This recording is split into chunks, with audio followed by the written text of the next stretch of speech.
எத்தனை முறை செந்தமிழன் சீமானை இழிவுபடுத்தினாலும், எத்தனை முறை தமிழ்நாட்டில் இருக்கக்கூடிய பிற கட்சிகளுக்கு நடக்காதவாறு தமிழ்நாட்டில் நாம் தமிழர் கட்சிக்கு மட்டும் பல முறை அந்த கட்சியை சிதைத்துவிட வேண்டுமென்ற முயற்சித்த பல எண்ணங்கள் உடைத்து தவிடுபொடியாக்கிய பெருமை செந்தமிழன் சீமானையே சாரும்.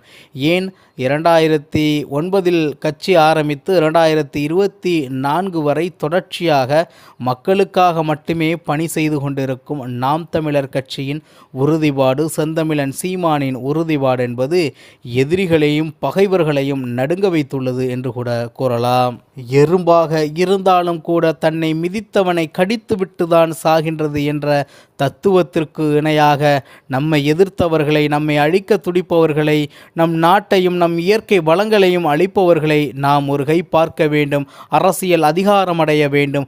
அதற்காக காசு பணத்தை எல்லாம் செலவு செய்தால் அதற்கு எந்த பிரயோஜனமும் இருக்காது. மாறாக மக்கள் மனதில் நாம் தமிழரின் தமிழ் தேசிய கொள்கைகளை விதைத்து அதன் மூலமாக வாக்குகளை அறுவடை செய்து அதன் மூலமாக கிடைக்கக்கூடிய வெற்றியே உறுதியான நிலையான வெற்றியாக இருக்கும் என்பதை மனதில் நினைத்தவராக, மனதில் ஏந்தியவராக, இதுவரை தொடர்ச்சியாக தமிழ்நாடு அரசியல் களத்தில் எந்தவிதமான சமரசமும் இல்லாமல் நாம் தமிழர் கட்சியின் தலைமை ஒருங்கிணைப்பாளர் செந்தமிழன் சீமான் அவர்கள் இந்த நாம் தமிழர் கட்சியை நடத்தி வந்து கொண்டிருக்கின்றார்.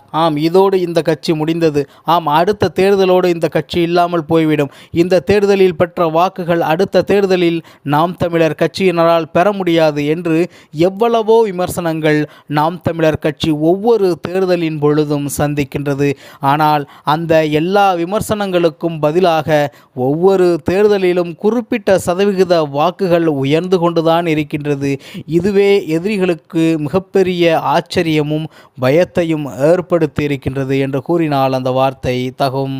இதேபோன்று தேர்தல் நேரங்களில் மட்டும் திடீர் என்று முளைக்கக்கூடிய கட்சிகள் தொடர்ச்சியாக அதன் மூலமாக நாம் தமிழர் கட்சியை வீழ்த்தி விடலாம், அதற்கு கிடைக்கக்கூடிய வாக்குகளை சிதைத்து விடலாம் என்று எதிரிகள் தப்பு கணக்கு போட்டு அதையும் ஒவ்வொரு தேர்தலிலும் செய்து பார்க்கின்றார்கள்.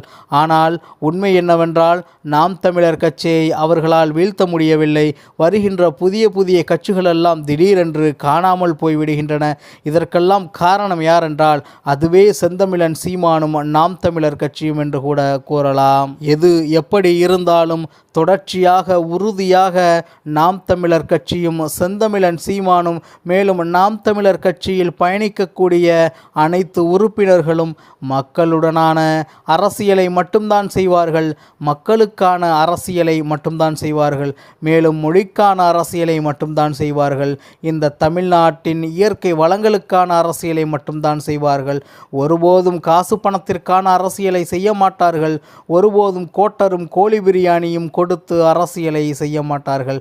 மாறாக எதிர்கால தமிழ்நாட்டின் நிலையறிந்து எதிர்கால தமிழ்நாட்டின் வளர்ச்சி இவ்வாறு தான் இருக்க வேண்டும் என்று மாபெரும் ஒரு திட்டத்தோடு, மாபெரும் கனவோடு ஒவ்வொரு முறையும் தேர்தலை சந்திக்கின்றார்கள். மேலும் அந்த தேர்தலில் குறிப்பிட்ட அளவு வாக்கு சதவிகிதத்தையும் பெறுகின்றார்கள். இதே போன்று தொடர்ச்சியாக இவர்கள் செய்யும் செயலால் வருகின்ற 2026 தேர்தலில் ஒரு மாபெரும் வெற்றியை அடைவார்கள் என்பதில் மாற்று கருத்தில்லை. மீண்டும் நல்லதொரு காணொலியில் உங்களை சந்திக்கின்றேன். இலக்கு ஒன்றுதான், தமிழ் பேரினத்தின் விடுதலை. நன்றி, வணக்கம். நாம் தமிழர்.